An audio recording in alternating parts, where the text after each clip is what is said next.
Cheers. Coca-Cola সেই মজা। মার।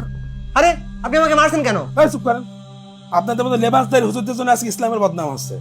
এইটা না খেয়ে গু খাতে পারছেন না? আরে ভাই, ফিলিস্তিনেও এদের ফ্যাক্টরি আছে, আমি সেই ফ্যাক্টরি দেখাচ্ছি। ও আচ্ছা আচ্ছা, তাহলে এই দুটা বাদ দিচ্ছেন কেন? এই দুইটা গু খান।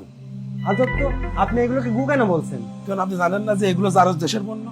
আরে না ভাই, এইগুলো ওই জায়গার না। এই আপনাকে কে বললে আজে বাজে কথাগুলো? রুবায়েত বললো। জি ভাই, এইগুলো ওই জায়গার পণ্য না, ফিলিস্তিনিদের ফ্যাক্টরি রয়েছে। কি বললি তুই? ফিলিস্তিনে অবৈধ ফ্যাক্টরি রয়েছে। বল কাদের ফ্যাক্টরি কই?